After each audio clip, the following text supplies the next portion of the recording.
Sometimes fate hides within the most ordinary moments. In the quiet corners of a city, among hurried footsteps, within a half-erased signboard, or in just a few simple words. And sometimes it takes the right person to notice. This is a story about a single encounter on a rainy morning in London, and the quiet revolution it sparked. The first light of the morning struggled to pierce through the thick, gray clouds hanging over the city. London's streets were draped in a thin veil of rain, the air damp and cold. People rushed past each other, clutching their coffee cups, their shoulders hunched against the morning chill. Emma Watson sipped her coffee and looked up. She had walked these streets countless times, but today she saw them differently. A city always in motion, yet frozen in routine. Did anyone really know where they were going, or were they just moving because they had to? At the edge of the street, standing alone, was a young woman holding a faded cardboard sign. The words, partially smudged by rain, were still legible. "Will nature forgive us?" Her gaze searched the faces passing by, but no one seemed to notice. Some glanced at their phones, others kept their heads down, walking past her as if she were invisible. Emma slowed her pace. Something inside her wavered. Should she just keep walking?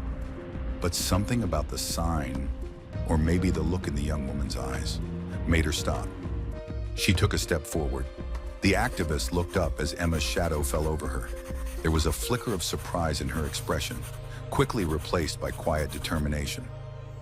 "What are you doing here?" Emma asked, her voice filled with curiosity. The young woman's tired smile barely reached her eyes.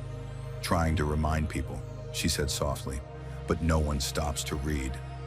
Emma hesitated. The feeling was all too familiar. Once, not too long ago, she had felt the same. Emma reached into her bag, pulled out a small notebook, and tore out a page. She took a pen, thought for a moment, then wrote something. "One person is enough to start change. I stand with you." She placed the note beside the sign and looked at the activist with a knowing smile. "Just wait," she said quietly. "Sometimes the smallest things create the biggest waves." Hours passed. People kept walking. But something was different. The note Emma had left sat beside the sign, its ink slightly smudged by the drizzle. By noon, a journalist passing by noticed it. He knelt down, took a picture, and within minutes the image was online. Emma Watson's handwriting, a message of solidarity, a quiet but powerful statement, and the internet took notice. Within hours, the post was shared thousands of times. People started talking. It wasn't just about Emma Watson. It was about the young activist, the forgotten sign, the message that had been ignored until now. By evening, the cardboard sign was no longer alone. People had begun leaving their own notes. "Count me in. We stand together for the earth. This is just the beginning." A movement had begun. The next morning, Emma walked the same route.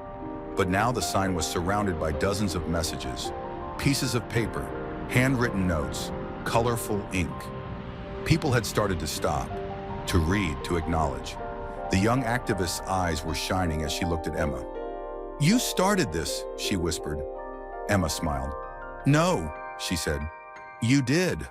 I just stopped to listen." The news channels picked up the story. Soon, other activists across London were doing the same, standing on street corners, holding signs, writing messages. Within a week, the movement had spread beyond London. In other countries, people were standing with similar signs, echoing the same words. What had started with one person's quiet determination was now a collective voice across the world. Days passed. The rain fell. The wind blew.